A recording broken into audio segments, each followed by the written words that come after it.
नमस्कार सभी को, मैं Navneet Gautam classes of physics में आप सभी का स्वागत करता हूं। तो फिजिक्स पढ़ रहे हैं आप 12th क्लास हिंदी मीडियम के लिए, और इसमें आपकी सेकंड बुक चल रही है एनसीईआरटी की। 9th चैप्टर है आपका किरण प्रकाशिकी तथा प्रकाशिक यंत्र। इसके अंतर्गत मैंने आपको प्रकाश का परावर्तन क्या होता है ये हेडिंग करा दी थी। परावर्तन के नियम भी मैंने आपको करा दिए थे, ठीक है। परावर्तन के नियम क्या क्या होते हैं, और साथ में गोलीय दर्पण मैंने बताया था आपको क्या होता है, और साथ में गोलीय दर्पण के प्रकार कौन कौन से होते हैं, जिसमें मैंने आपको बताया था उत्तल दर्पण होता है, अवतल दर्पण होता है, ठीक है। आइए, तो आज हेडिंग है आपकी गोलीय दर्पण से संबंधित महत्वपूर्ण परिभाषाएं।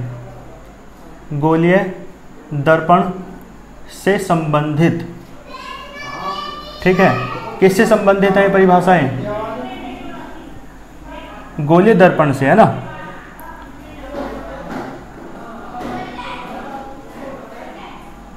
ठीक है, गोलीय दर्पण से संबंधित महत्वपूर्ण परिभाषाएं।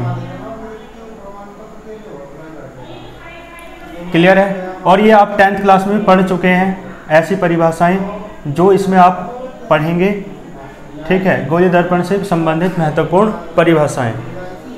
क्लियर है? यानी important definitions related to spherical mirror. आओ पहली हेडिंग देखते हैं। पहली हेडिंग है, इसे कहते हैं ध्रुव, दर्पण का ध्रुव, और इसे इंग्लिश में कहते हैं पोल। तो पोल क्या होता है ये आपको देखना है। ध्रुव क्या होता है, तो एक बार बताओ। गोलीय दर्पण से संबंधित परिभाषाएं हैं। तो गोलीय दर्पण में मैंने कल आपको बताया था, कांच का एक खोखला गोला होता है, बताया था नहीं? कांच का एक खोखला गोला होता है और उसे काट दिया जाता है। मान लो इधर से काट दिया, ठीक है, और इधर से काट दिया था, मैंने बताया था आपको। क्लियर है? बीच में क्या है? केंद्र है, और इसे काट दिया जाएगा तो ये बीच वाला पार्ट तो आपके काम का नहीं है, केवल यही पार्ट आपके काम का बचा, एक तो इधर वाला और इधर वाला। मैंने बताया था इसमें देखो, इस साइड अंदर की साइड पॉलिश कर दोगे, पेंटेड कर दोगे, तो ये जो बाहर वाली सतह है ये क्या बन जाएगी? ये परावर्तक तल बन जाएगा। इस प्रकार ये जो दर्पण बनता है, ये कौन सा दर्पण बनता है? उत्तल दर्पण, ठीक है। कौन सा दर्पण बनता है? उत्तल दर्पण। ये बात मैंने कल आपको बताई थी। और इसमें देखो इधर क्या कर दोगे? पेंट कर दोगे, तो ये कौन सा दर्पण बन जाएगा? अवतल दर्पण। मैंने कल आपको पहचान भी बताई थी, बताया था कि उत्तल का अर्थ होता है उभरा हुआ। तो यानी उभरा हुआ तल कैसा है? परावर्तक तल है। जिस दर्पण में उसे उत्तल दर्पण कहते हैं, और जिस दर्पण में अवतल यानी दबा हुआ, जिस दर्पण में दबा हुआ तल कैसा है? परावर्तक तल है, उसे क्या कहते हैं आप? अवतल दर्पण कहते हैं। परावर्तक तल क्या होता है मैंने बताया था, ऐसा तल जिससे परावर्तन हो जाए, जिससे टकराकर प्रकाश की किरण वापस लौट जाए, उससे तल को क्या कहते हैं? परावर्तक तल। तो दर्पण का ध्रुव देखना है तो ध्यान देना, ये भी ये उत्तल दर्पण है, ये अवतल दर्पण है। और आप देख रहे हैं दर्पण का परावर्तक तल इधर वाला है, यहाँ पे उभरा हुआ, यहाँ पर दबा हुआ जो तल है परावर्तक तल है। तो ध्यान देना, तो दर्पण के परावर्तक तल के जो मध्य बिंदु होता है, यहाँ पे भी मध्य बिंदु रहेगा, उसे ही क्या कहते हैं? ध्रुव कहते हैं, पोल कहते हैं। और किससे प्रदर्शित करते हैं? P से प्रदर्शित करते हैं, ठीक है। तो कहने का अर्थ ये हुआ कि दर्पण के परावर्तक तल के, ये जो तल है कौन सा है? परावर्तक तल। ये जो तल है अंदर वाला, ये कौन सा है? परावर्तक तल। तो दर्पण के परावर्तक तल के मध्य बिंदु को, ये जो पूरा तल था उसके बीच वाले बिंदु को, मध्य बिंदु को आप क्या कहते हैं? दर्पण का ध्रुव कहते हैं, ठीक है। दर्पण के परावर्तक तल के मध्य बिंदु को दर्पण का ध्रुव कहते हैं। कर लेंगे, नेक्स्ट लाइन से लिखना, इसे कैपिटल P से प्रदर्शित करते हैं, ठीक है। चित्र बना लेना, यह चित्र सबका मैं एक साथ ही बनवा दूंगा लास्ट में, है ना। बाकी आप रफली बनाना चाहें बना सकते हैं। क्लियर है? चलो दूसरी डेफिनेशन देखें। दूसरी है वक्रता केंद्र। वक्रता केंद्र, इसे आप इंग्लिश में कहते हैं सेंटर ऑफ कर्वेचर। केंद्र को सेंटर कहते हैं और वक्रता को कर्वेचर कहते हैं। यानी वक्रता केंद्र क्या हो जाएगा? Centre of curvature. देखो वक्रता केंद्र क्या होता है, आपको दिख रहा है ये जो दर्पण बनते हैं गोलीय दर्पण, ये कांच के खोखले गोले का क्या कैसा भाग है? कटा हुआ भाग है। तो आप एक बार देखो, तो कहने का अर्थ ये है, हम जानते हैं कि गोलीय दर्पण कांच के खोखले गोले का कटा हुआ भाग होते हैं। तो ये जो दर्पण है, कांच के जिस खोखले गोले का कटा हुआ भाग है, उस खोखले गोले के केंद्र को ही आप क्या कहते हैं?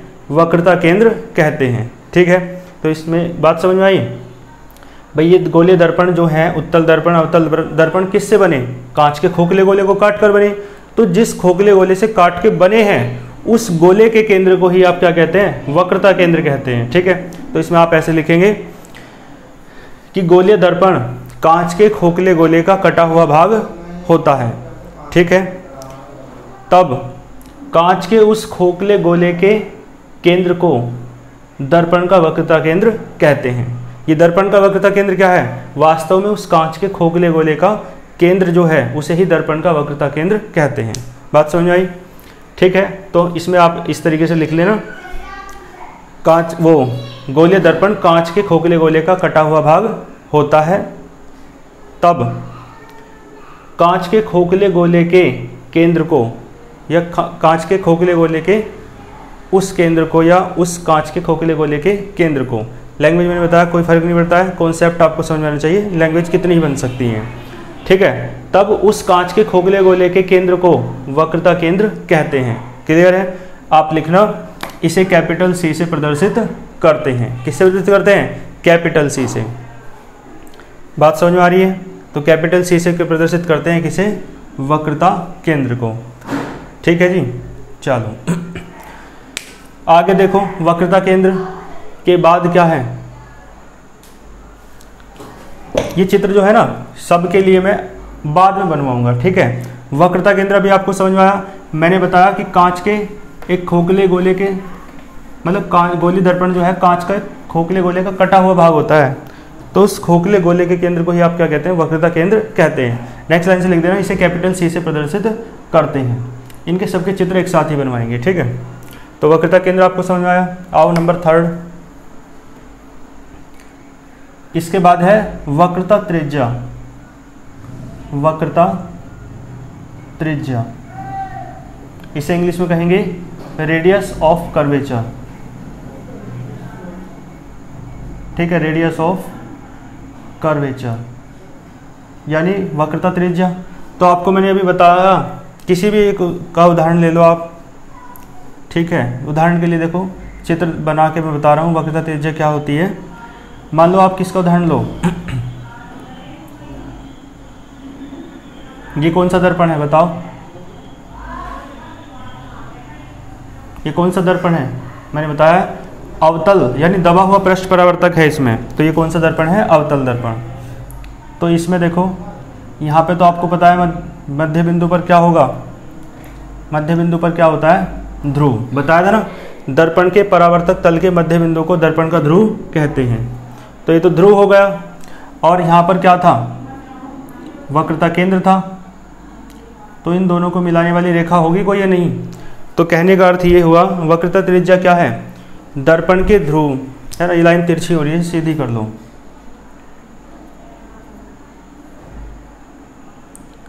ठीक है, ये वक्रता केंद्र है अभी जो पढ़ाया मैंने आपको, और ये क्या है? दर्पण का ध्रुव है। तो दर्पण के ध्रुव तथा वक्रता केंद्र को मिलाने वाली रेखा को आप क्या कहते हैं? वक्रता त्रिज्या कहते हैं। और आप एक बात भी समझ रहे होंगे, देखो कांच के खोखले गोले का कटा हुआ भाग है ये दर्पण, तो वक्रता केंद्र तो बीच में रहेगा। अब मैंने ये किसके उदाहरण लेके बता रहा हूँ? अवतल दर्पण का। तो अवतल दर्पण इधर होगा, है ना, इस तरह। ये अवतल तभी तो बनेगा, इधर से काटेंगे जब। ठीक है जी, तो वक्रता केंद्र बीच में है और ध्रुव यहाँ पे है P। तो देखो यही तो त्रिज्या है, त्रिज्या यही तो होती है, त्रिज्या यही तो होती है भाई। केंद्र से लेकर परिधि तक की दूरी को ही तो त्रिज्या कहते हैं। तो आप ऐसा कह सकते हो, केंद्र क्या है? वक्रता केंद्र, और परिधि पे जो बिंदु ले रहे हैं वो क्या है? दर्पण का ध्रुव है। और चाहे आप इसके लिए समझ लो अवतल दर्पण के लिए, चाहे उत्तल के लिए समझ लो, बात दोनों के लिए सेम रहेगी। ठीक है, उत्तल के लिए देखो, उत्तल के लिए करोगे तो इधर से काटना पड़ेगा और इधर पेंट करना पड़ेगा। ठीक है, तो ये बिंदु बीच में क्या हो जाएगा? ध्रुव हो जाएगा। तो आपको इधर से मिलाना पड़ेगा। तो P और C यानी ध्रुव और वक्रता केंद्र को मिलाने वाली जो रेखा है उसे ही वक्रता त्रिज्या कहते हैं। तो उत्तल दर्पण के लिए भी देख लिया, अवतल के लिए भी देख लिया। तो फिलहाल हमें डायग्राम तो मैं बाद में बनवाऊंगा सबका, इसकी परिभाषा समझनी थी चित्र के माध्यम से, तो आपको समझ में आई। दर्पण के ध्रुव तथा वक्रता केंद्र के मध्य बिंदु, वो दोबारा सुनो, दर्पण के ध्रुव तथा वक्रता केंद्र के बीच की दूरी को ही वक्रता त्रिज्या कहते हैं। इसे कैपिटल आर से प्रदर्शित करते हैं। इसे किससे प्रदर्शित करते हैं?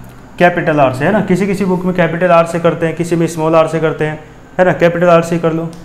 तो इसे कैपिटल आर से प्रदर्शित करते हैं। बात समझ में आई। दर्पण के ध्रुव तथा वक्रता केंद्र के बीच की दूरी को वक्रता त्रिज्या कहते हैं। इसे कैपिटल आर से प्रदर्शित करते हैं। ठीक है, आओ आगे। इसके बाद चौथी हेडिंग देखो, प्रिंसिपल एक्सिस, हिंदी में कहेंगे मुख्य अक्ष। मुख्य अक्ष, मुख्य यानी प्रिंसिपल, ठीक है, और अक्ष यानी एक्सिस, प्रिंसिपल एक्सिस। देखो ध्यान देना, एक ऐसी रेखा, इसी के माध्यम से समझ लो। तो इनमें से कोई सा भी एक उठा लो, चाहे अवतल ले लो चाहे उत्तल।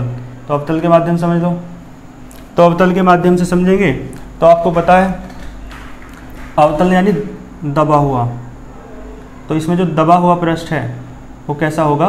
परावर्तक। और उभरा हुआ पृष्ठ कैसा होगा? फिर पेंटेड होगा, पॉलिश किया हुआ होगा। और यहाँ पर एक बिंदु होता है जिसे आप ध्रुव कहते हैं, और यहाँ पर क्या होता है? वक्रता केंद्र होता है। ठीक है, तो देखो आपको पता है वक्रता केंद्र और ध्रुव के बीच जो दूरी है उसे आप क्या कह रहे हैं? वक्रता त्रिज्या कह रहे हैं, कैपिटल आर से प्रदर्शित कर रहे हैं। लेकिन इस लाइन को यदि आगे बढ़ा दोगे ऐसे, तो कहने का अर्थ ये है, ये जो लाइन है पूरी, ये एक तो वक्रता केंद्र से होके जा रही है और एक दर्पण के ध्रुव से पास होके जा रही है, गुजर के जा रही है ना। तो इस लाइन को ही, इस रेखा को ही आप क्या कहते हैं? मुख्य अक्ष कहते हैं। तो परिभाषा ये हो जाएगी कि दर्पण के ध्रुव तथा वक्रता केंद्र से गुजरने वाली या से होकर जाने वाली रेखा को दर्पण की मुख्य अक्ष कहते हैं। ये उत्तल अवतल के लिए मैंने उदाहरण बताया, ऐसे उत्तल के लिए हो जाएगा, है ना। तो बात समझ में आई आपको? दर्पण के ध्रुव तथा वक्रता केंद्र से होकर जाने वाली रेखा को दर्पण की मुख्य अक्ष कहते हैं।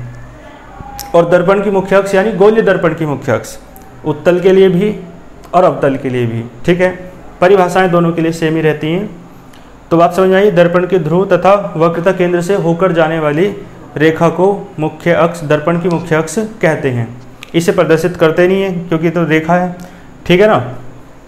बताओ कोई यहाँ तक दिक्कत आपको आ रही हो तो चारों हेडिंग आप बहुत अच्छे से कर लेना, कोई दिक्कत वाली बात नहीं है। आगे चलते रहेंगे यदि आप लोगों का स्नेह मिलता रहा तो। ठीक है, आप लोग बहुत अच्छे से, मैंने बताने का प्रयास किया है कि आप लैंग्वेज सुन करके नोट्स बना सकें। तो यदि आप नोट्स बनाना चाहते हैं तो वीडियो से ही आप नोट्स बना सकते हैं, और बाकी समझते तो चले ही। ठीक है, तो बहुत अच्छे से पढ़ते रहिए और बिल्कुल साथ का साथ तैयार करते चलिए। ठीक है, मिलते हैं फिर नेक्स्ट वीडियो में।